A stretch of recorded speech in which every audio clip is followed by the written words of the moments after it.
고용지표가 부진하게 나오면서 뉴욕 증시가 사흘째 하락했습니다. 기업 투자의 가늠자 역할을 하는 시스코 시스템즈의 실적 실망 또한 주가 하락을 부추겼습니다. 올 상반기 일본으로부터의 수입이 큰 폭으로 늘며 대일 무역 적자 규모가 180억 달러를 초과해 사상 최대를 기록했습니다. 주요 대기업들의 상생 방안의 윤곽이 속속 드러나고 있습니다. LG그룹은 협력사에 대한 금융 지원을 연간 7,400억으로 늘리기로 했으며 포스코는 성과 공유 제도를 전체 협력업체로 확대할 생각입니다. 60여 년간 이어져 왔던 행정고시 중심의 공무원 채용 제도가 내년부터 크게 바뀝니다. 행정고시라는 이름이 사라지고 5급 가운데 절반을 전문가로 채용하기로 했습니다.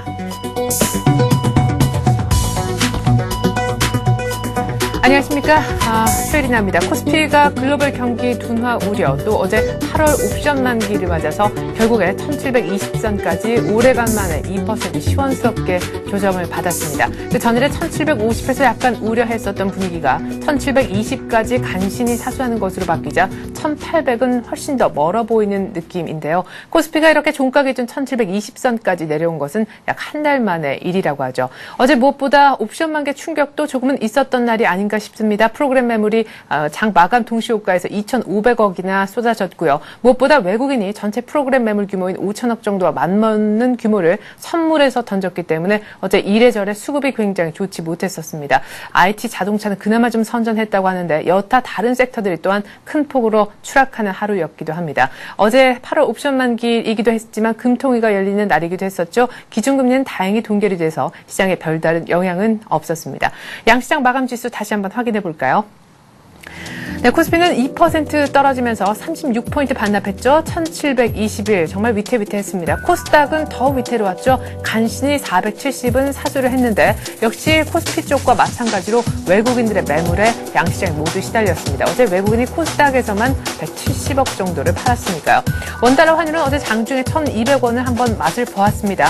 경기 둔화 우려 때문에 달러화가 약세를 보였기 때문인데요. 하지만 종가 기준으로는 소폭 정도만 오르면서 1,180원대 중반 정도에서 끝이 났네요. 여기에서 이미 오늘 많이 뛰었다고 해서 오늘 장중에 다시 한번 1200 돌파는 충분히 나올 법한 하루입니다. 아시아 증시 마감도 보죠.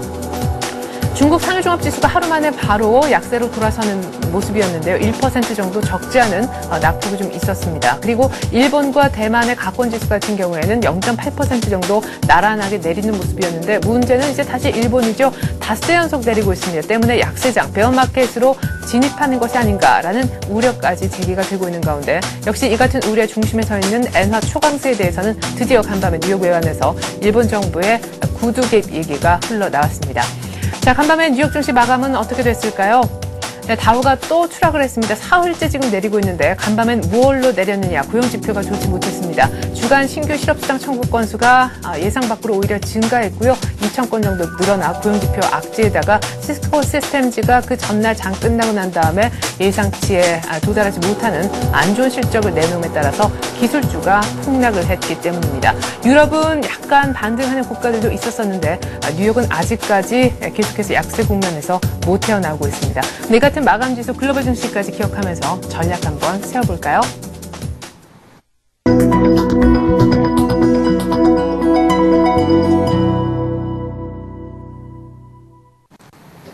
네, 이렇게 뉴욕 증시는 고용지표에 따른 실망감, 또 시스코 시스템즈 실적에 대한 또 다른 부진에 대한 놀라움 감추지 못하고 뉴욕 증시가 3거래일 연속 미끄러졌습니다. 특별히 나스닥 쪽에 낙폭이 컸었는데 말이죠. 어제 우리 증시 옵션 만기를 맞아 우리도 이미 이래저래 충격이 좀 있어 다친 상황입니다. 1720선까지 지금 털썩 주저앉은 상황에서 뉴욕 증시 분위기도 좋지 못한데요. 오늘 또 금요일장입니다. 여러 가지 악재 속에 어떤 흐름을 보여줄지 전망해보는 시간 같습니다. 교보증권 여의도 지점에서 김학현 차장 나오셨습니다. 안녕하세요. 안녕하세요. 네, 옵션 만기에 큰 매물이 조금 나오지는 않을 것이다. 어느 정도의 제한적인 충격만 있을 것이다 했었는데 장 막판에 충격이 아마 좀 있었지 않나 싶습니다. 특별히 어제는 프로그램 쪽도 프로그램 쪽이지만 외국인들이 프로그램 매물만큼이나 어제 현물에서 팔지 않았습니까?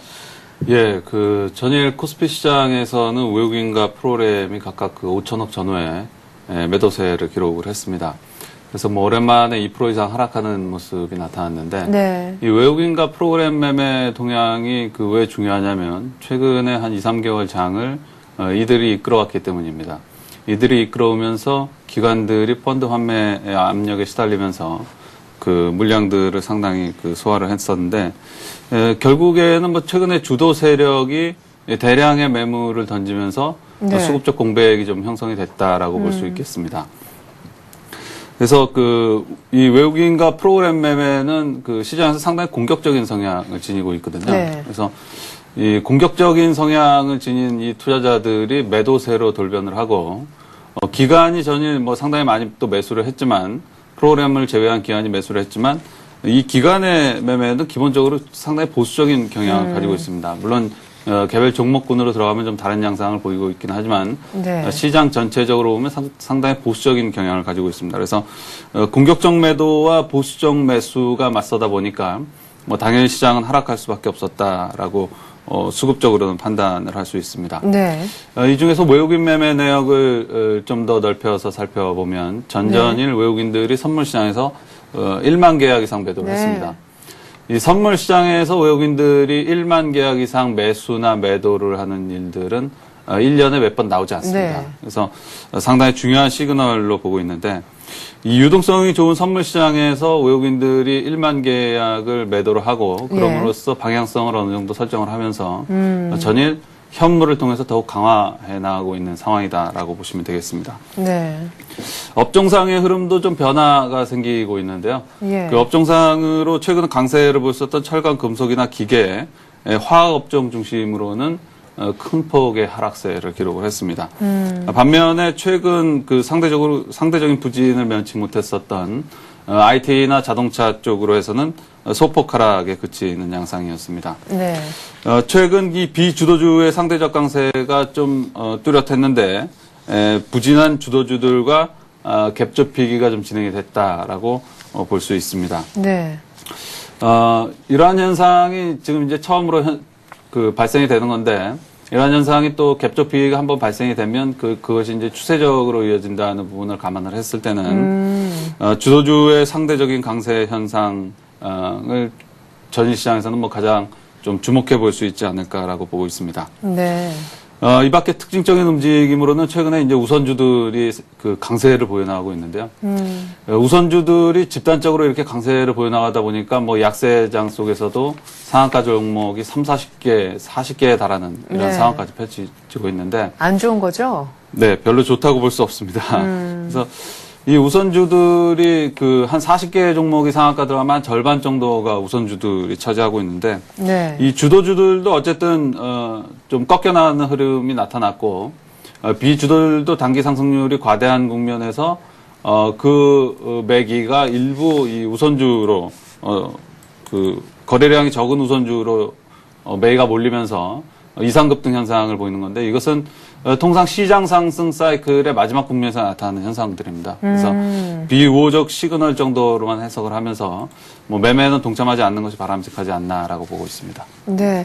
자, IT 자동차에 어째 상대적인 선전이 있으면서 업종별로 다시금 갭 좁히기. 그러니까 기존 주도주가 너무너무 약해서 좀 걱정스럽다라는 분위기가 어제는 또 다시 조금은 괜찮아지는 분위기라 이렇게 갭 좁히기가 다시 좀 계속해서 추세적으로 진행된다면 이것도 의미 있게 지켜볼 부분이다라고 하셨는데 사실 그에 앞서서 IT 자동차가 너무 급하게 최근 들어서 정말 주도주의 위치가 완전히 상실되는 거 아니냐 싶을 정도로 빠졌기 때문에 어제 이런 시각도 있더라고요. 주도주가 어제 좀 상대적으로 선전했다라는 분석도 있지만 말씀하셨듯이 주도주 외에 다른 섹터로의 하락이 번지고 있다. 예를 들면 철강, 금속 쪽이나 금융 쪽도 이제 낙폭이 심한 쪽에 동참하고 있다. 물론 이제 지수가 빠지니까 그런 해석도 가능하겠는데 이쪽의 시각에 대해서는 어떤 의견 갖고 계십니까? 그러니까 결국에 뭐 다른 시각 같지만 결국에는 같은 얘기인가요? 같은 시각이라고 볼 수 있거든요. 왜냐하면 제가 뭐 지난번 그 방송에서도 말씀드렸듯이 시장이 주도주가 먼저 시장의 방향을 제시를 하고 이게 이제 주도주가 가지는 시장 예시 기능인데요. 예. 주도주가 먼저 방향을 제시를 하고 그 이후에 그 시장이 뒤따라오면서 이제 비주도주들 여타 종목군들이 따라오는 양상을 펼치는 거거든요. 네. 그래서 제가 앞서 이제 그 주도주의 상대적인 강세는 이제 주목해 볼 만하다라고 말씀을 드렸었는데 네.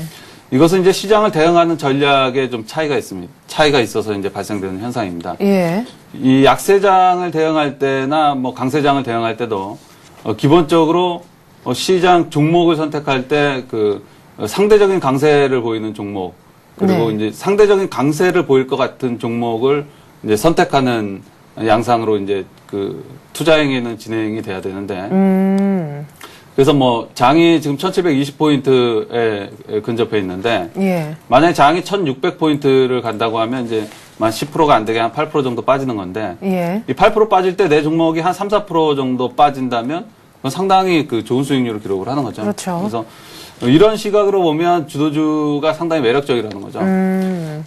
하락할 가능성이 높은 상황 속에서도 뭐 한 20, 30%는 상승할 가능성도 뭐 배제를 할 수 없다. 네. 근데 시장이 그 20, 30% 방향대로 움직여 나갔다. 네. 그렇다고 하더라도 뭐 상대적 강세를 보일 것 같은 종목들이 훨씬 더 높은 상승률을 보이는 경향이 있기 때문에 네. 주식 투자를 할 때는 시장이 상승할지 하락할지를 정확히 예측할 수 있는 투자자는 아마 아무도 없을 겁니다. 네네. 그래서 상대적인 강세를 보일 것으로 전망되는 이 업종이나 종목군으로 선택을 한다는 측면에서 네. 이 주도주들의 매력도가 점진적으로 증가를 하고 있다라고 보고 있는 거죠. 네.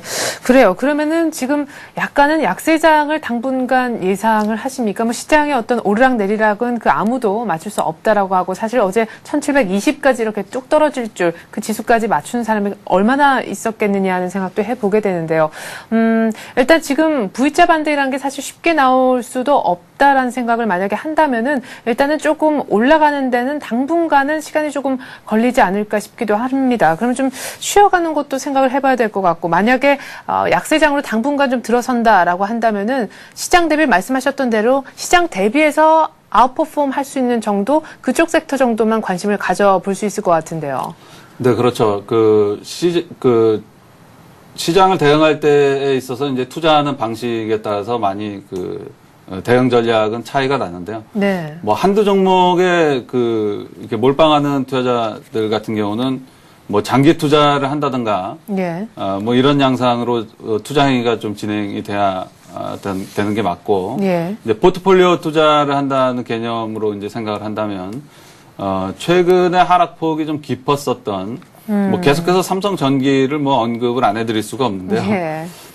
삼성전기 같은 경우도 이제 전일 아주 특징적으로 시장 대비해서 상대적인 강세의 모습을 보여나가고. 기관이 많이 샀던데요. 예. 그래서 상대적인 강세의 모습을 보여나가기 시작하는데, 최근에 이 삼성전기나 자동차 섹터, 주도주 섹터들이죠. 네. 주도주 sek터의 부진은 한 2개월여 진행이 됐습니다. 한 2개월에서 한 일주일 정도 더 한 기간이 이제 네. 진행이 됐는데, 과거에 2008년도 3월 달부터 5월 달까지 비주도주의 상대적인 강세 현상도 한 2개월 정도 진행이 됐었거든요. 그러면은 뭐 과거의 경험적인 학습 효과를 대비를 해보더라도 이제부터는 뭐 주도주가 상대적으로 강세를 보이는 특히 종목을 선택할 때 이제 낙폭과대 종목에 투자하는 방식은 사실 좋지 않은 방식입니다. 네네. 근데 이제 시장이 급락하면서 혹은 이제 주도주가 급락하면서 시장 분위기가 전체적으로 좋지 않을 때는 최근 시장에서 가장 강했었던 업종을 대비해서 또 최근 가장 낙폭이 과대했었던 종목은 상당히 그 매력도가 높아진다고 볼 수 있습니다. 그래서 네. 지금이 딱 그런 시점으로 판단이 되고 있는데요. 그런 관점에서 시장을 접근한다면 비주도주, 그러니까 뭐 철강 금속이라든가 조선이라든가 이런 쪽보다는 아무래도 전기 전자나 뭐 자동차 쪽에서도 일부는 뭐 많이 빠진 종목들도 있는데 네. 뭐 이런 쪽이나 아니면은 그것도 아니면 이제 상대적으로 안정성이 높은 이런 종목들, 뭐 네. 초대형주들이겠죠. 예. 변동성이 그렇게 높지 않은 이런 종목군으로 해서 이 포트폴리오를 좀 구축해 나가는 게 도움이 되지 않을까라고 보고 있습니다. 하지만 지금 현재 IT 자동차가 어제만 보면 정말 선전을 한 것은 맞지만 특별히 어제도 시장이 지수적인 측면에서는 큰 이탈의 움직임을 보였으니까 어제 하루만 놓고 어떤 변화를 얘기하는 것도 분명 의미 있는 일이긴 합니다. 그런데 IT 자동차 이제는 좀 차익 실현을 해라. 뭐 다른 종목으로 어떤 갈아타라라는 의미보다는 오히려 그냥 현금을 쥐고 있거나 해라라는 얘기들도 지금 적지 않은 상황입니다. 뭐 3분기에 실적 나와 봐야 그때 뭐 눈으로 눈으로 뭔가 확인하고 움직이자라는 쪽도 있는 것 같고 확실히 환율, 경기 둔화 여기에 어떤 비판에서 지금 벗어나기가 조금 어렵잖아요. 거기에 네네. 대해서는 어떤 말씀을 하시겠어요?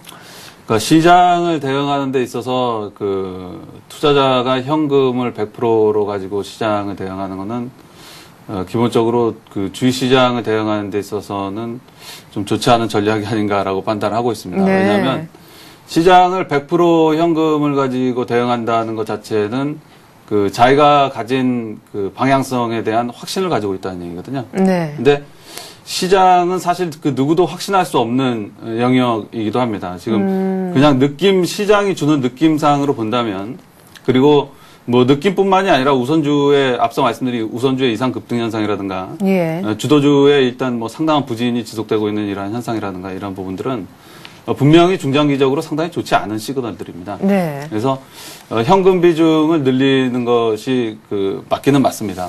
맞기는 맞는데 뭐 현금을 100%로 가져간다든가 뭐 이런 전략들은 네. 그 나머지 가능성이 있다는 거죠. 한 20-30% 반등할 가능성이 설령 뭐 한 20-30%로 굉장히 낮다라고 가정을 했을 때 네. 그 반등할 20-30%의 가능성은 이제 놓치겠다는 거죠. 또 시장을 절대 수익률 측면에서 바라보는 시각이라고 저는 이제 판단을 하고 있는데요. 네. 시장은 기본적으로 그 외국인과 기관, 이제 외국인과 기관이라고 하면 그냥 통칭 이제 펀드 매니저인데요. 네. 이 펀드 매니저와 개인 투자자 두 투자자로 나눌 수 있는데 이 펀드 매니저가 결국에 시장을 주도를 해나가기 때문에 네. 이들이 추구하는 수익률은 이 상대적인 수익률입니다. 아까 그래서 말씀하신. 네, 그렇죠. 이 상대적인 수익률을 생각을 한다면 뭐 만약에 최근에 시장이 지금 1720포인트인데 중간에 등락이 있으면서 3년 후에도 1720포인트라고 만약에 가정을 하면 네. 연평균 시장 대비해서 20%의 수익률을 낼 경우에 계좌의 수익률은 72.8%가 됩니다. 이게 연평균으로 연으로 따져도 1년에 24.3%의 수익률을 낼 수 있거든요. 네. 그러면 시장이 뭐 한 1200까지 내려갔다가 예. 중간에 다시 뭐 한 2500까지 올라갔다가 3년 후에 갔더니 다시 1720포인트라고 하더라. 네. 그래서 나는 상대적으로 연평균 한 20%의 높은 수익률을 기대를 하면서 네. 시장을 중간에 현금 100%를 가지면서 포기하지 않고 계속해서 대응을 했다. 라고 하면 이 수익률을 기록할 가능성이 상당히 높다는 거죠. 근데 절대 수익률을 추구를 하면서 시장을 대응하다 보면 결국에 시장의 상승기에는 초조함을 많이 느낄 수 있고 네. 시장이 조금만 하락해도 또 공포 국면으로 접어들 수 있는 이런 심리가 생기거든요. 그래서 그 심리를 만약에 이겨낼 수 있다면 예. 뭐 절대 수익률을 추구해야 되겠지만 그 심리를 아마 시장을 계속 쳐다보고 있는 투자자라면 이겨내기가 쉽지만은 않을 겁니다. 그래서 네. 결국에는 시장을 이끄는 이 펀드 매니저들의 투자 방식대로 포트폴리오를 구축하면서 상대적으로 좋은 수익률을 기록하는 것을 목표로 하면서 네. 대응해 나가는 것이 지금 현 시점에서 시장을 대응해 나가는 가장 좋은 전략이 아니겠는가 생각하고 있습니다. 예. 자, 그러면 지금 이 시장에서 완전히 발을 빼는 좀 심리에 쉽게 휘둘리는 그런 전략은 맞지 않겠다. 끝까지 한번 해보자라는 그런 포트폴리오의 개념을 갖고 상대적 강세를 한번 노려봄직한데요. 그러면 어떤 종목으로 공략을 하면 좋을런지 종목 얘기를 끝으로 좀 들어봤으면 좋겠네요. 네, 시장을 뭐 보수적으로 대응을 한다면 기본적으로 이제 두 가지 포인트에 초점을 맞출 필요는 있는데요. 첫 번째는 이제 우량주의 단기 낙폭과대 정도가 굉장히 심한 종목들. 네. 그리고 두 번째는 밸류에이션 정도가 낮은 종목들. 밸류에이션 지표가 좋은 종목, 이런 종목으로 선택할 필요가 있는데. 네. 첫 번째 측면에서 보자면 삼성전기만큼 매력적인 투자처를 찾기는 상당히 예. 힘들다고 보고 있고요. 두 번째 측면에서는 또 삼성전자만큼 안정적인 투자처를 찾기가 상당히 힘들다고 보고 있습니다. 네. 최근에 이제 D램 가격이라든가 이제 LCD 쪽에 대한 이제 공급 가행 우려 뭐 이러한 부분들로 해서 하이닉스나 LG 디스플레이가 큰 폭의 하락세를 기록을 했습니다. 네. 상당히 부진한 모습을 지속을 하고 있는데 이 삼성전자는 그 D램과 LCD 모두 그 사업 부분을 가지고 있는 부분들이죠. 네. 그래서 삼성전자도 사실 주가가 상당히 부진했습니다. 네. 이 코스피가 3.9% 하락하는 동안 최근에 그 삼성전자는 8.8% 하락했습니다.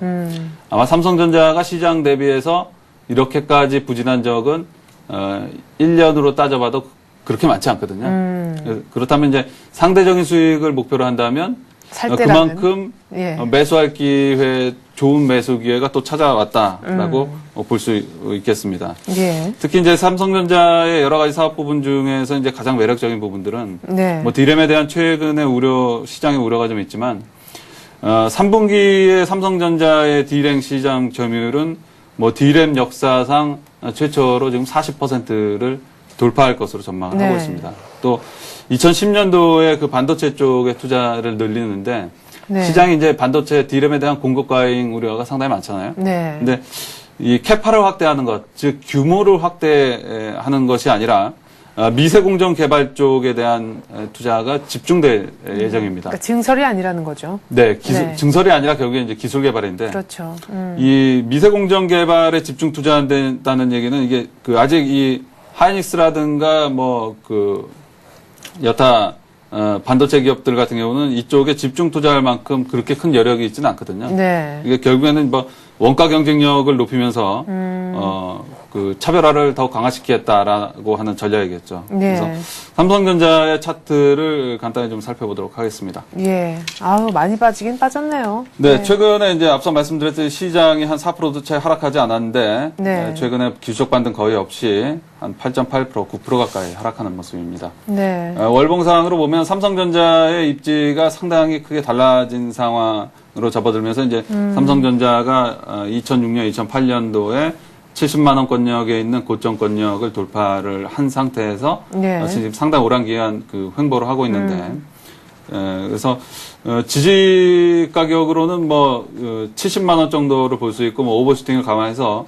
69만 원 정도를 지지가로 좀 설정을 하도록 하겠습니다. 그래서 네. 단기적으로 많이 빠졌기 때문에 76만 원권역 지금이랑 뭐 가격 차이는 크지 않은데 네. 76만 원권역을 매수가로 좀 설정을 하면서 네. 만약에 70만 원 정도가 다가선다, 한 71만 원 정도가 시장 상황이 예상치 못하게 더욱 악화되면서 네. 71만 원 정도까지 다가온다고 하면 2차 매수까지 진행을 하시고 목표가는 특별히 정하지 않고 네. 뭐 단기 포트폴리오 개념으로 만약에 투자를 한다면 수익률 개념으로 해서 뭐 1차 매수를 하든 2차 매수를 하든 네. 1차 매수한 이후에 곧바로 반등이 나와서 뭐 수익률을 주든 어쨌든 뭐 한 5% 정도의 수익률을 목표로 해서 포트폴리오 개념의 투자를 진행하는 것이 상대적으로 현 시장에서 좋은 대응 전략이라고 볼 수 있겠습니다. 네.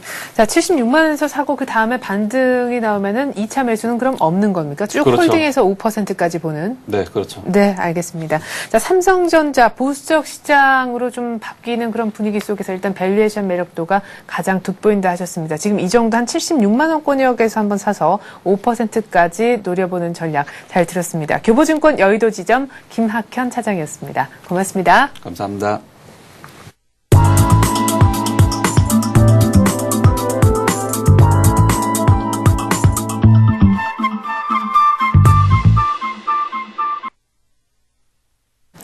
네, 이번엔 특별한 뉴스를 가지고 그의 수혜를 입을 수 있는 종목들 테마로 미리 한번 알아보는 시간을 가져보도록 하겠습니다. 뉴스로 보는 투자의 맥, 오늘은 신한금융투자 평촌지점 서정함 대리와 함께하겠습니다. 안녕하세요. 네, 안녕하세요. 네, 먼저 지난주 점검부터 받아봐야 될 것 같은데 그 어느 때보다 그냥 기계적인 점검이 아니라 정말 점검이 필요할 것 같습니다. 지난주까지만 하더라도 뭐 자동차 완성업체 실적이 정말 훨훨 나르면서 부품주까지도 좋다. 뭐 여기까지 얘기가 나왔었는데 그 뉴스 갖고 우리가 자동차주 얘기를 해봤었잖아요. 예, 맞습니다. 어제 그 완성차의 실적 때문에 그에 관련된 부품을 이제 만드는 뭐 중소형 그리고 또 대형 업체들을 말씀을 드렸었는데요. 네.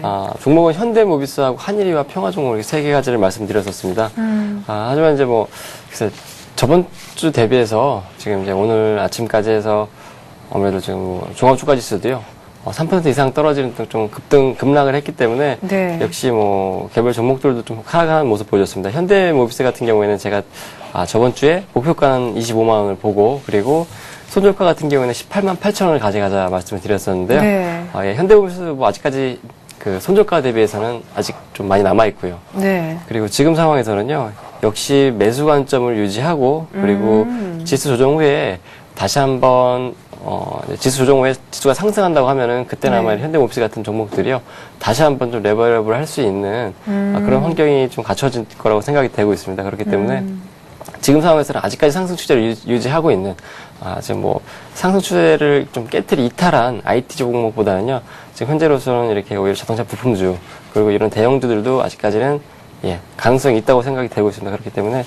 매수 관점 유지하시고요. 한일 유화도 네. 한일 유화 같은 경우에는 제가 저번 주에 말씀드린 손절가 밑으로 지금 내려와 있는 상황입니다. 제가 말씀드린 손절가는 7,500원이었고요. 7,400 뭐 얼마까지 내려갔네요. 그렇죠. 지금 뭐 전일 종가는 7,450원입니다. 지금 이 상황에서는 제가 말씀드렸던 이 종목의 60일선이죠. 60일선을 기준으로 보면서 좀 매매를 하자 말씀드렸었는데 60일선을 깨트리고 제가 말씀드린 손절가 역시 깨트리면서요. 네. 우선 지금 당장은 손절을 하시는 게 맞는 것 같습니다. 손절을 하시고 그 다음에 지수 조정 후에 재차 상승할 때 다시 한번 저가 매수를 노려보시는 것이 좋을 것 같습니다. 물론 이제 뭐 손절가 이하로 내려가 있기 때문에 손절이 힘들 수도 있는 상황인데요. 네. 글쎄요, 만약에 지금 이 상황에서 지수가 더 조정받는다고 하면 그때는 정말 손절이 힘들어지기 때문에 저는 원래 제시했던 손절가는 꼭 지켜주셨으면 좋겠습니다. 그러면 결론은 현대모비스는 일단 홀딩이고요. 한일유화는 손절 라인 터치했기 때문에 일단은 손절하는 것으로 정리하는 것으로 얘기를 하셨습니다.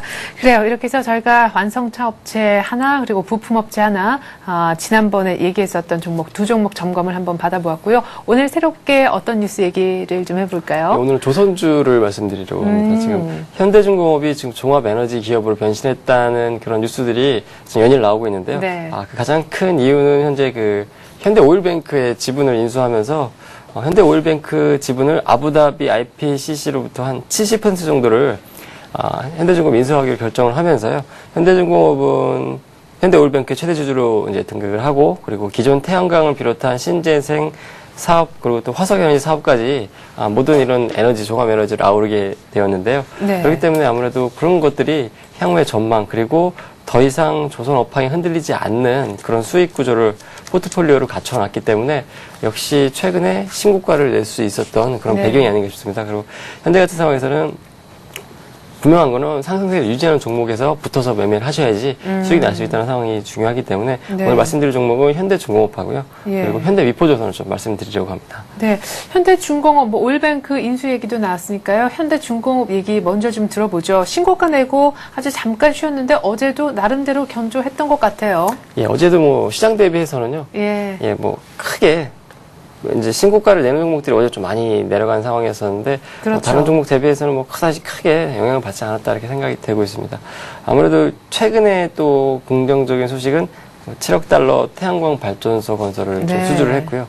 역시 뭐 태양광 사업 그리고 현대오일뱅크 인수하면서 석유화학 사업까지 아무래도 이제 계속 포트폴리오를 그리고 사업의 다양성을 좀 확보하고 있는 것 같습니다. 네. 더 이상 그렇다면은 단기적으로나 좀 중장기적으로나 조선 업황에 의해서 좋다 나쁘다 하더라도 현대중공업이 크게 흔들리지는 않을 수 있는 그런 이유가 확실히 있기 때문에 네. 그래서 이 종목 같은 경우에는 더 이상 뭐 굳이 조선 업종으로 보지 않아도 될 만큼 네. 다양한 포트폴리오를 가지게 되었습니다. 무슨 백화점 같아요. 그렇습니다. 예. 지금 뭐 현대중공업은 원래 이제 아직도 조선업만 하는 걸로 생각하시는 투자자들이 많으신데요. 지금 같은 경우에는 아마 향후에 굉장히 좀 발전적인 방향으로요. 포트폴리오를 계속 확충해 나갈 것으로 생각이 네. 되고 있습니다. 그래서 예.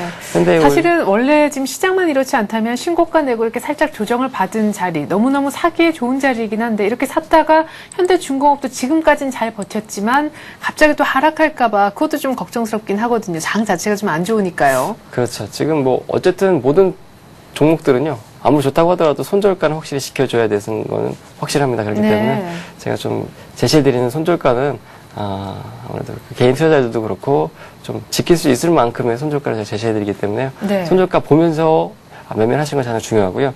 그래서 좀 현대중공업 같은 경우에는 목표가는 사실상 지금 신고가이기 때문에 특별히 제시할 수 있는 목표가가 뭐 기준이 마땅히 없습니다. 그래서 저 같은 경우에는 현재 주가에서 약 10% 정도 상승할 수 있는 목표가는 31만 원을 정해드리고 싶고요. 네. 그리고 매입가 같은 경우에는 전일 종가 27만 8천 원에서 플러스 마이너스 1,000원 사이에서는 매입을 하셔도 될 것 같고요. 그리고 손절가는요. 좀 손절가가 제일 중요할 것 같습니다. 손절가는 약간 좀 짧습니다. 지금 26만 원을 손절가로 정해드리고 싶은데요. 왜냐하면 계속 상승 추세에 있는 종목이지만은요. 그 추세가 꺾일 만한 위치, 그 가격까지 왔다고 하면은 손절을 칠 만한 위치가 지금 상황에서는 26만 원. 바로 요번에 신고가 내기 전에 상승의 스타트가 그렇죠. 되는 예, 그런 고점이라고 보시면 될 것 같은데요.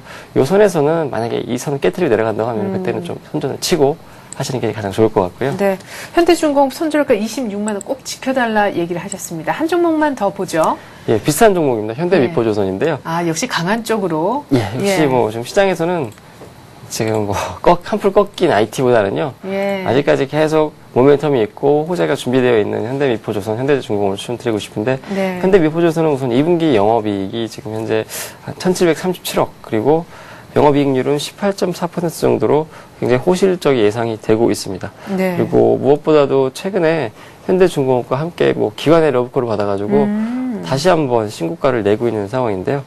이런 기관의 적극적인 매수가 확실히 존재한다는 거는요. 최근 이렇게 좀 힘든 장에서 굉장히 좀 글쎄요, 든든한 후원자가 있다는 거죠. 그렇기 네. 때문에 굉장히 좋은 상황이고 그리고 역시 신고가를 내고 있다. 그리고 상승세를 유지하고 있는 정말 큰 대형주다. 이런 것들이 굉장히 좀 안전하게 최근 장에서 투자를 할 수 있는 그런 종목이라고 좀 판단이 되고 있기 때문에 네.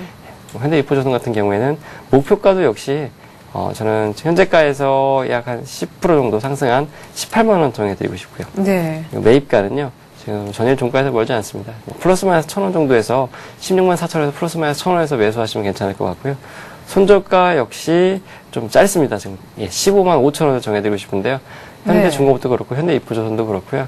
이번 고점 전에 그 전 고점이죠. 네. 예, 그 선을 만약 깨트린다고 하면은 글쎄요, 뭐 종목 자체도 현대이프조선도 이제 과거에 한 2주일간 굉장히 크게 급락한 그런 사례가 있었죠. 물론 네. 지금 다시 올라서 신고가를 내고 있지만요. 거기 음봉의 저점이 대략 15만 5천 원 정도 되는 거군요. 그렇죠. 이제 네. 그런 상황이 다시 한번 발생할 수 있는 그런 상황이기 때문에 어쨌든 손절가는 확실히 지켜주셔야 될 것 같습니다. 네, 이렇게 해서 오늘은 좀 비실비실한 IT 쪽보다는 최근 들어서 그래도 꾸준한 장과 무관하게 잘 버티고 있는 조선주 쪽에서요, 대장주라 할 수 있는 현대중공업 그리고 만만치 않게 신고가를 최근에 다시 썼었던 현대미포조선까지 자세히 들여다봤습니다. 신한금융투자 평촌지점 서정함 대리였습니다. 고맙습니다. 감사합니다.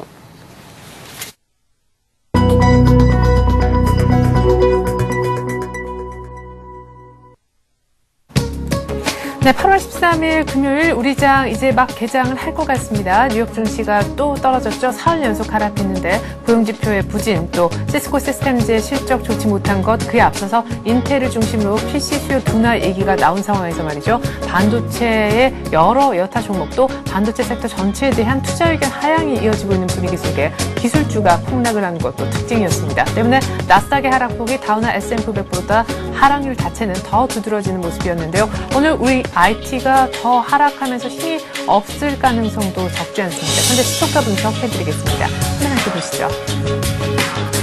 네, 현재 삼성전자는 일단 플러스를 달고 출발하고요. 코스피 지수가 한 8포인트 정도 뛴 1729.99, 1730 정도에서 출발을 하는 분위기입니다. 그나마 좀 다행스러운데요. 일단 LG전자까지 시총 한 12 안팎의 종목들까지는 모두 다 빨간불 달고 있습니다. 삼성생명이 한 1% 정도 해서 공모가 지금 막 회복을 했고요. LG화학이 또 한 1% 가까이 상승을 합니다. 어제 한 2% 이상 적지 않은 폭으로 내렸었죠. LG전자도 0.5% 반등하고 있고요. KB금융도 한 1% 가까이 어제 꽤 많이 내렸었던 신한지주라든가 KB금융 같은 은행 쪽도 오늘 일단 반등이 나와주고 있습니다. 자, 그리고 포스코도 포스코가 어제 낙폭이 좀 있어서 49만 1,000원대 초반에서 끝났는데요. 오늘 반등이 좀 되진 않은 것이 조금은 아쉬운 부분이기도 하네요. 그래도 어딥니까? 반등은 하고 있으니까요. 한국전력도 오늘은 일단 플러스로 돌려놓으면서 3만 원은 회복하는 모습입니다. 조금 약한 것이 SK텔레콤하고 롯데쇼핑 정도인데요. 그 밖에는 모두 다 1% 이상 뛰고 있는 종목도 있네요. 어제 보합으로 아주 어제장에서도 견주한 모습을 보여 인상적이었던 하이닉스가 오늘 아침에만 1.6% 뛰면서 21,500원까지 반등하고 있고 삼성전자 우선주가 오늘 아침 1.7% 가장 큰 폭의 상승률 시총 한 30일 내에선 보여주면서 53만 2천원까지 찍고 있습니다. 이 밖에 SK에너지 어제 그 석유 탐사하는 쪽에 이라크 쪽에 그 탐사의 그 규모 자체가 석유가 많이 시추가 안 될 것 같다라는 실망감 때문에도 어제 이래저래 하락했었는데 오늘도 1% 가까이는 반등하네요.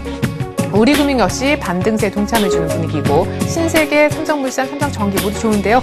삼성전기 말씀 좀 드려야겠네요. 1.65% 오늘 뜁니다. 12만 3천 원까지. 어제 삼성전기하고 삼성 SDI는 수급이 괜찮아서 어제 그렇게 무너지는 장 속에서도 오히려 강보합으로 끝을 내는 그런 모습이었었는데 오늘 아침에만 2% 이상 뛰면서 전체적인 시총 30위권 가운데 오늘 삼성전기가 가장 강한 그런 인상도 줍니다. 현재 코스피가 1730도 넘겼네요.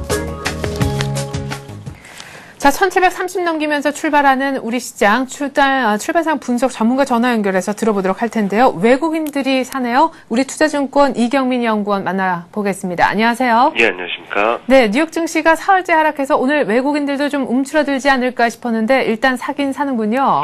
예, 장 초반부터 긍정적인 흐름이 나타나고 있는데요. 전일 옵션 만기 이후 좀 프로그램 매물 압박에서 좀 벗어나면서 시장 자체는 반등 시도를 하고 있습니다. 이런 모습이 이어지면서 코스피는 1730포인트를 넘어서면서 0.57% 상승 흐름을 보이고 있고 코스닥 지수 또한 474포인트를 기록하면서 0.77%를 상승 70% 상승 흐름을 보이고 있습니다. 전반적인 시장 흐름이 긍정적으로 돌아가고 있는데요. 외국인은 64억 매수하고 있고 기관은 오늘 좀 매도세를 보이고 있지만 아직까지는 뚜렷한 방향성을 보이지 않고 있다는 점에서 장중 흐름을 꾸준히 지켜보실 필요가 있겠습니다. 코스닥으로는 건설업종과 그리고 의료종 및 운수창고, 전기전자 업종이 시장의 상승 반등 흐름을 좀 주도하고 있는 상황입니다.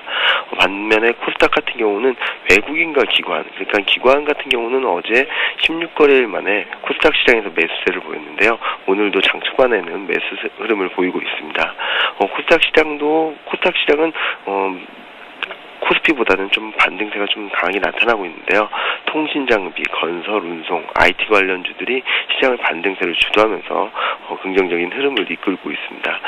전일 옵션 만기에 따라가지고 프로그램 매물이 굉장히 많이 출회되었는데 오늘 같은 경우도 프로그램 매물 압박이 이어질지를 좀 꾸준히 지켜보실 필요가 있겠습니다. 네.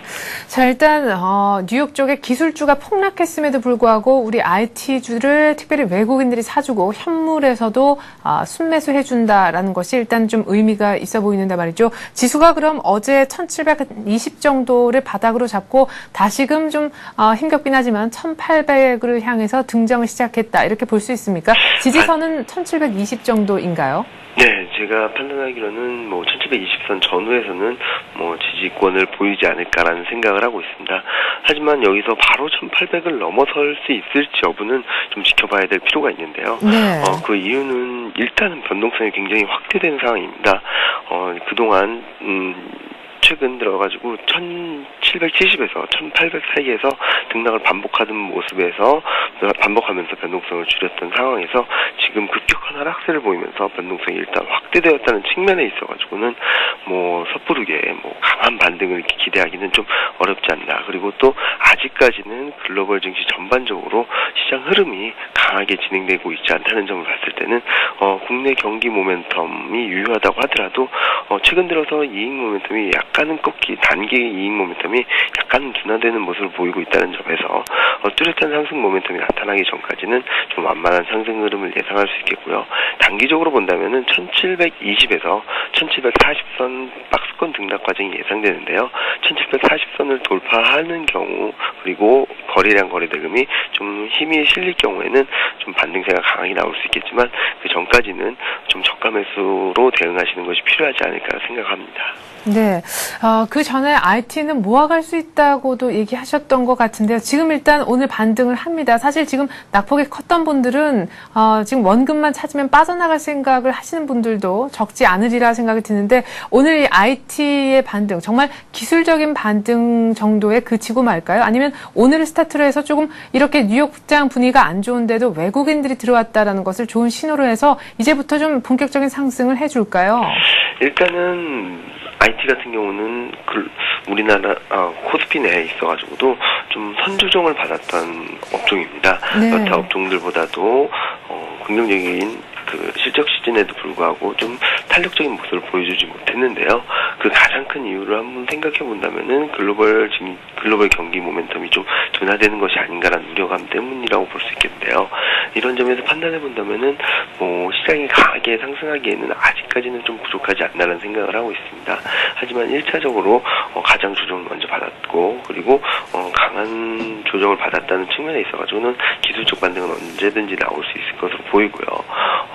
반면에 반도체, 필라델피아 반도체 업종 지수를 본다면은 올해 저점 수준까지 내려와 있는 상황입니다. 그리고 올해 하반기에 계속적으로 지지를 보여왔던 주식권도 하향 이탈한 상황이고요.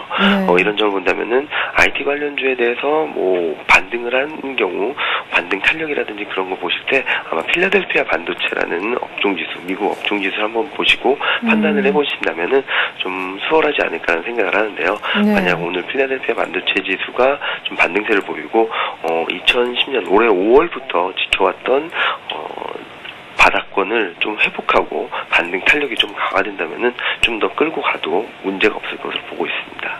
네.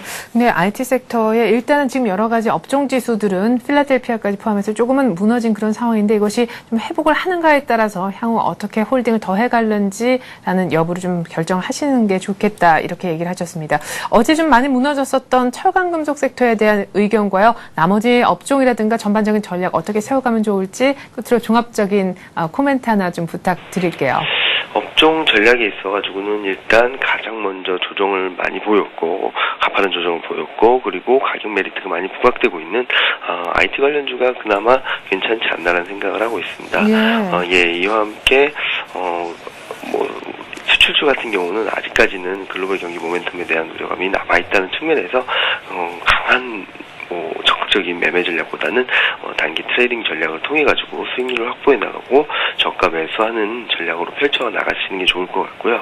그리고 그동안 강세를 보였던 중국 관련주라고 할 수 있는 철강이라든지 조선이라든지 이런 업종군 같은 경우는 지금 여전히 높은 주가 수준을 기록하고 있다는 점에 있어가지고 적극적인 대응보다는 지지선을 지켜주는지 이동평균선 사이에서의 지지선 확보 여부를 보시면서 탄력적으로 나가시는 것이 필요하지 않나라는 생각을 하고 있습니다. 네, 저가 매수는 IT 쪽에서 좀 하라라고 얘기를 하셨고 철강이라든가 조선 쪽에 대한 코멘트도 이렇게 중국주에 대한 의견도 좀 곁들여 주셨었습니다. 최근 들어 또 많이 하긴 오르기도 했었네요. 우리 투자증권 이경민 연구원이었습니다. 고맙습니다. 네, 감사합니다. 네, 계속해서 채권시장과 외환시장 분위기도 한번 살펴볼게요. 코스피가 지금 1726으로 상승폭을 좀 줄였고요. 외국인들이 매도로 전환을 했습니다. 안 좋은 시그널인데 지금 개인만 매수를 해주고 있는 가운데 프로그램 쪽에서도 매물이 지금 계속해서 출회가 되고 있습니다. 외국인들이 매도로 전환했을 뿐 매도 규모가 지금 막 빠르게 쌓이고 있지는 않은데요. 4포인트 정도 어제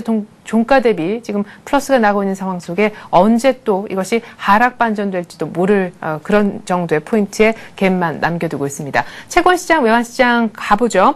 NH투자선물 전소영 연구원 한번 만나보겠습니다. 안녕하세요. 네, 안녕하세요. 네, 어제 원달러 환율이 장중에 1,200원도 찍었었는데요. 결국에는 그만큼 오르진 못하고 끝났잖아요. 오늘 여기가 보니까 1,190원 뚫은 것 같던데 얼마에 출발하고 있습니까? 네, 오늘 달러 환율은 80전 상승한 1,187원에 개장을 하고 있습니다. 네, 일단 어제 환율은요, 전일 대비 4070전 상승한 1,186원 20전으로 마감을 했는데요. 어제 개장 직후에 1,200원을 터치를 하면서 글로벌 경기 둔화 우려감에 시장에 좀 지배를 많이 했었습니다. 하지만 이제 1,200원 근처로 가면서 내고 물량이 나왔고요. 일부 여객 같은 경우는 매도 포지션으로 전환을 했고 오일뱅크 지분 인수 자금 같은 경우는 이제 분할 송금으로 알려지면서 롱심리가 좀 꺾이는 모습이었습니다. 그래서 장중에 1,200원에서 1,186원 선까지 내려오면서 오히려 장중의 심리는 약간 매도 심리가 좀 강하지 않나라는 생각이 들었습니다. 네, 그렇군요. 자, 일단 일본의 지금 엔화 초강세 때문에 어려움을 겪고 있는 일본 정부가 결국에는 구두로 개입을 했다라는 소식이 뉴욕 외환에 있었는데 이 같은 환시에 대한 일본 정부의 구두 개입, 우리 장에는 어느 정도의 영향이 있나요? 예, 일단 이제 달러엔이 어제 그저께죠. 84엔선까지 하락을 하면서 일본 당국이 계속해서 구두 개입에 나서고 있는 중입니다. 여계 같은 경우는 80엔까지 1995년도에 80엔선을 찍었었는데요. 그 선까지도 추가 하락이 가능하다라는 보도가 나오는 등 달러엔의 하락 압력이 거세지자 일본은행이 이런 거에 대한 이제 개입에 계속 나서고 있는 중이고요. 현재는 이제 달러엔이 86엔선까지 올라가고 있는 상황입니다만 여기서 지금 85엔선을 기준으로 막히고 올라가는지 아니면은 지금 개입이 좀 사그라들면 재차 하락을 좀 도모할지 여부는 좀 계속 지켜보셔야 될 것 같습니다. 우리 이제 달러원 같은 경우는요, 일단 월요일 날에는 1155원까지 하락을 했다가 1200원까지 급등하면서 단기 급등에 대한 이제 경계감을 좀 확인을 했고요. 따라서 이제 갭 메우기 과정이 좀 필요하다는 생각입니다. 하지만 이제 어제 하루 만에 갭이 어느 정도 이제 메워졌다라는 판단이 들고 있는데요. 일단 오늘 같은 경우는 이제 다른 금통위가 이제 해소가 되면서 오늘 발표 예정인 미국의 소매 판매나 소비자 심리지수 등을 이제 보면서 약간 쉬어가는 모습이 연출이 될 것으로 예상이 됩니다. 1200원 선까지 올라가면서 내고 물량이 계속 출회가 된다는 점도 확인을 했고요. 따라서 오늘 이제 환율은 1190원 중심의 공방이 예상이 됩니다. 그리고 이제 유로화 같은 경우는요, 1.3달러 아래로 내려온 이후에 계속 이 선이 저항선으로 작용을 하고 있기 때문에 아무래도 이제 달러원 환율에도 숏부담은 계속적으로 이어질 것이라는 예상입니다. 예, 그래요. 유로화 그리고 엔화 쪽까지 다 한번 짚어주셨네요. 어제 채권 시장 결국 기대감이 현실화되면서 동결되니까 강세를 띄었는데 문제는 이제 추가적으로 더 강세가 나올 수 있는가라는 부분인 것 같습니다. 전일 채권 시장 간단하게 정리해 주시고요. 추가 강세 룸이 어느 정도 있다 보시는지 의견도 한번 여쭤보죠. 예, 어제는 이제 금통위에서 금리가 예상대로 동결이 됐고요. 통화정책 방향에서는 성장에서 물가로 무게중심이 이동을 했습니다만 수급적인 요인으로 증권사의 이제 쇼커버 물량들이 계속 나오면서 가격이 오히려 상승하는 모습이었습니다. 그래서 어제 금리는 3.8%를 하향하면서 7bp 하락한 3.76%로 마감을 했고요. 국채 선물은 20틱 추가 상승한 111.31로 마감을 했고 오늘은 이제 4틱 상승한 111.34로 시작을 하고 있습니다. 예, 일단 제가 계속 이제 3.8%에서 3.9% 레인지 등락을 얘기를 했는데요. 예. 이런 이제 레인지 하단이 무너지면서 일단 기술적으로는 이제 3.7% 선까지는 하락은 가능하다는 판단입니다. 하지만 이제 실제로 3.7%까지 내려가기에는 좀 레벨 부담이 좀 큰 상황이고요. 3.75% 정도에서는 더 추가 하락할 때는 리스크 관리에 좀 중점을 두셔야겠다라는 판단입니다. 하지만 이제 글로벌 금리가 상당히 낮은 상황에서도 국내 금리가 결국 이제 커플링 될 수밖에 없는 상황인데요. 네. 이제 글로벌 경기 상황이 계속 안 좋아지고 있다라는 시그널이 나오면서 채권 시장이 계속 강세로 가고 있기 때문에 우리나라 금리도 이제 단기적으로는 이제 추가 강세가 좀 더 진행이 될 수 있다라는 판단은 있습니다. 하지만 이제 미국 금리 같은 경우를 살펴보시면요, 네. 기술적으로 단기 과매도 국면에 지금 위치를 해 있고요. 단기 과매도일 경우에는 여지없이 금리가 반등하는 모습이었습니다. 네. 따라서 이제 이런 상황들이 국내 금리에도 지금 현재 과열되어 있는 양상에서 어느 정도 이제 금리가 진정되는 모습을 보여줄 수 있을지 좀 주목이 되고요. 아까 말씀드렸던 오늘 발표 예정인 미국의 소매 판매나 소비자 물가지수, 미시간 심리지수 등이 경기 회복 둔화에 초점을 좀 더 맞출 수 있을지 이런 상황들 좀 주목하셔야겠습니다. 네, 이렇게 해서 채권시장 그리고 외환시장 전망까지 함께 들어봤습니다. NH투자선물 리서치센터 전소영 연구원이었습니다. 고맙습니다. 네, 감사합니다.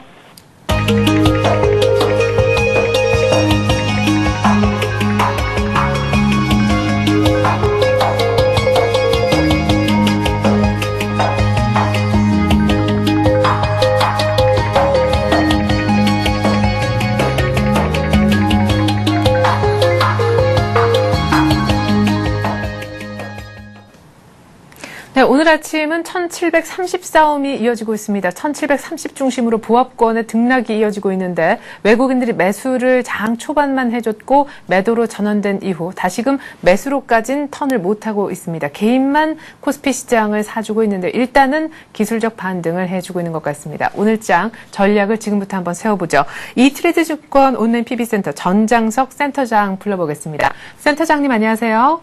예, 안녕하십니까? 네, 오늘 처음 뵙겠는데요. 오늘 일단 아침에 이 정도 폭은 기술적 반등이다. 이렇게 봐야 맞나요?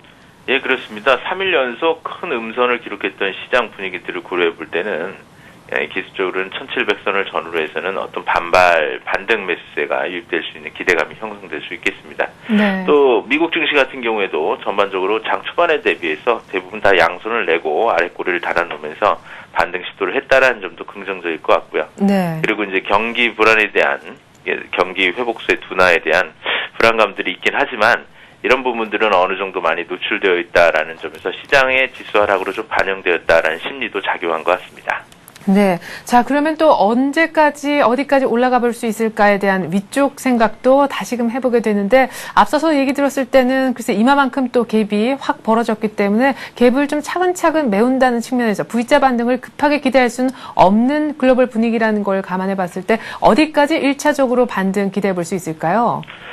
이미 종합주가지수가 1750이라고 하는 큰 한계점을 한번 넘어서긴 했지만 네. 추세를 계속해서 이어가는 상승 기조를 만들어낼 것이냐라는 부분들은 세계 경기 둔화에 대한 우려감 그리고 기술적으로는 외국인 투자자들의 순매수의 연속성이 담보되어 있지 않는 상태에서 주도주들의 역할들이 이미 단기 추세선들을 다 깼기 때문에 네. 현재 시점에서는 1750을 넘어섰다라고 하더라도 기술적으로 뭐 2000포인트를 가고 1800포인트를 가고 이런 대세적인 추세 상승 국면으로 가기에는 시간이 좀 필요하다라는 겁니다. 그런 측면에서 보면 이 부분은 8월 달을 접어들면서 나타났던 조정 국면에 대한 반등 수준으로 생각을 해야 되겠고요. 뭐 일반 투자자분들이 쉽게 보실 수 있는 지표로는 21선이 내려오면서 만날 수 있는 1750, 60선에서 네. 어느 정도 8월 달에 반등에 대한 고점은 만들어지지 않겠나라는 생각입니다.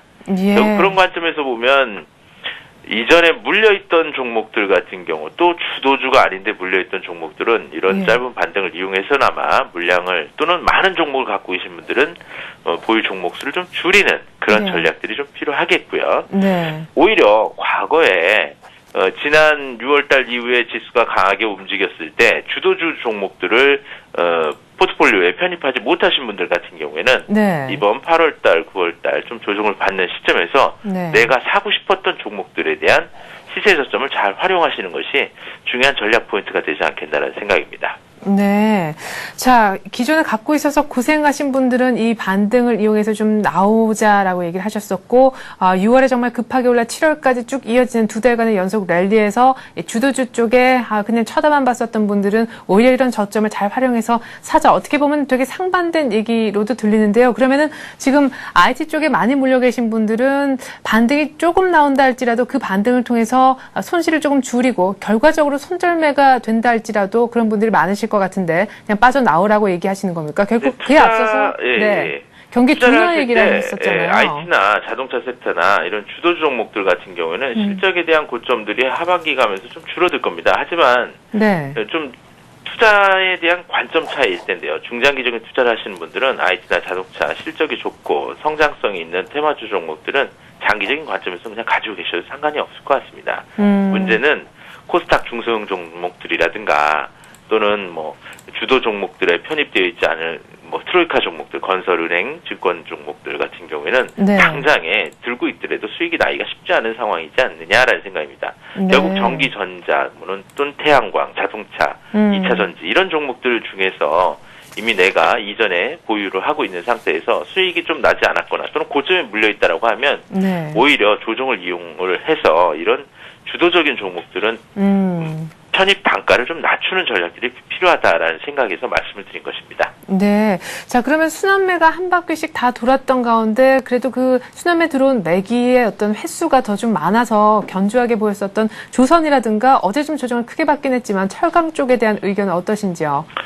예, 그렇습니다. 이전에 그 자동차라든가 또는 LED 관련된 종목들 이런 네. 종목들이 주도주였을 때 철강이라든가 또는 중공업, 회원 관련된 종목들은 상대적으로 소외되어 있었고 주가의 상승 탄력성이 적었습니다. 근데 지수가 조정기에 접어들면서 이들 종목들이 다시 좀 BDI 지수가 좀 급격하게 좋아졌던 모습들이 좀 나타나기도 하고 예. 철강 같은 경우에는 경기 회복세가 둔화될 때도 그동안 소비가 위축되어 있던 상황이었기 때문에 또 주도주였던 자동차라든가 선박 관련된 시장들이 어느 정도 중국 시장을 중심으로 해서 살아날 수 있는 분위기들이 있기 때문에 이런 종목들은 오히려 오늘 시장에서는 반등의 주체가 되지 않겠나라는 생각입니다. 네. 경기 회복세가 좀 둔화되고 있는 좀 장기화되지 않겠나라는 우려감들이 있긴 하지만 예. 이미 이런 부분들에 대한 정부라든가 세계 각국의 적극적인 노력들이 수반될 것으로 보이기 때문에 기간은 길게 가지 않을 것으로 생각이 듭니다. 그래서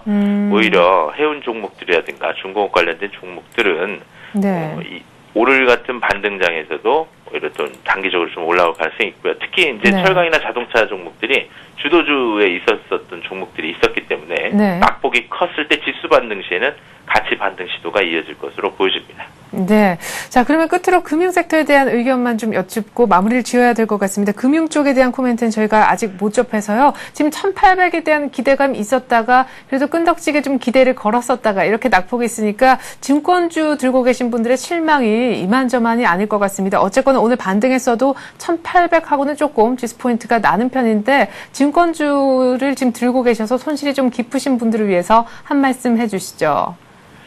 네, 증권주는 지금 이제 거래량이 좀 전반적으로 시장에서 좀 수반이 되고 거래량이 늘어나야 증권사들의 실적들이 좀 좋아질 텐데요. 네. 일단 8, 9월 달 같은 경우는 전반적으로 좀 거래량이라든가 거래 대금이라든가 네. 또는 외국인이나 기관들의 매매가 전반적으로 좀 부진할 수 있는 여지가 있습니다. 하지만 증권주의 기술적인 측면에서 본다면 빠져봐야 실질적으로 그동안 크게 탄력적인 상승을 보여준 적이 없기 때문에 크게 조정을 받을 가능성은 없지 않느냐. 오히려 증권업종 자체는 8, 9월 달 접어들면서 다른 주도 종목들이 조정을 받는 시점에서 상대적으로 적게 빠질 수 있는 가능성은 있습니다. 네. 하지만 매수를 해서 수익을 내기에는 현재 시점에서는 다소 중립적인 시각에서 바라봐야 되지 않겠나 이렇게 생각해 볼 수 있겠습니다. 네, 증권주 뭐 더 빠지진 않을 것 같다. 밑으로의 어떤 많이 열려 있는 것은 아니니까 밑으로의 어떤 걱정은 좀 없이 해도 되겠지만 또 위쪽으로도 어떤 룸이 많이 열려 있지 않다는 것은 또한 매력이 좀 줄어드는 부분이네요. 그러면 이래저래 1800을 사실 8월 막 접어들면서 국내 주요 증권사에서 전망을 1850은 다 기본적으로 윗상단을 부르는 분위기였는데 그렇게 되지 않을 수도 있다라는 투로 좀 들리기도 하는데 어떻게 보십니까? 숫자에 연연하시면 안 되실 것 같은 생각이 좀 듭니다. 네. 지수 1797포인트나 1850포인트나 하루 정도의 등락폭일 텐데요. 네. 현재 시점에서는 지수를 정확하게 찍고 안 찍고의 차이보다는 일단 1800선을 전후로 해서 직전 고점을 넘는 상승 탄력이 나왔지만 이것은 다소간의 오버슈팅이 아니냐. 결국 좀 긴 안목에서 1년 동안의 시장은 여전히 박스권 속에 있는 것이 아니냐라는 네. 생각입니다. 작년 9월달 이후부터 시장은 네. 1750을 넘어서긴 했지만 그 1750을 넘어서는 것이 추세 상승으로 이어지는 네. 그런 고점 돌파가 아니기 때문에 현재는 중장기 추세를 유지하면서 경기 회복을 기다리는 예. 그런 과도기적인 상황이다라는 관점에서 네. 주도주에 대한 관심만을 꾸준하게 갖고 계시는 것이 중요할 것으로 보여집니다. 네, 그래요. 옥탑방 위에 방을 하나 더 올릴 수 있나 했었는데 옥탑방 위에 그냥 창문이 약간 열린 정도 결국에 아직까지 옥탑방 신세를 면치 못하고 있는 듯합니다. 이트레이드 증권 온라인 PB센터 전장석 센터장과 함께 오늘 전략 또 증시 전망 들어봤습니다. 고맙습니다. 예, 감사합니다. 네. 자, 현재 코스피를 다시 한번 보니까요. 1728포인트, 아직까지 30일 동안 하회가 됐는데 오늘 1734홈이 이어지고 있다 말씀을 드렸고요. 코스닥은 오늘 기관이 사줍니다. 개인도 소폭 기관 따라 함께 사주고 있는데 때문에 3포인트 정도 상승세 그래도 유지가 되고 있는 것이 아닌가 싶습니다. 오늘 좀 안타까운 것은 지수의 상승 탄력이 시원스럽게 나오지 못하는 것은 이 정도의 1720, 30에서의 메리트를 느낀 기관의 매수가 붙었을 뿐 여기에 외국인이 동참하지 않았기 때문이 아닌가 싶습니다. 그리고 어제 옵션 만기를 지나고 나서 프로그램 쪽에서 물량이 한 9시 30분 조금 안 되는데요. 아주 많은 규모는 아니지만 600억 정도 적지 않게 출회가 되고 있는 점 역시 지수 상승에 발목을 잡는 요인이라 하겠습니다. 전 잠시 후 마켓앤센 증시로 돌아와서 보다 풍성한 종목 얘기 들려드리겠습니다. 고맙습니다.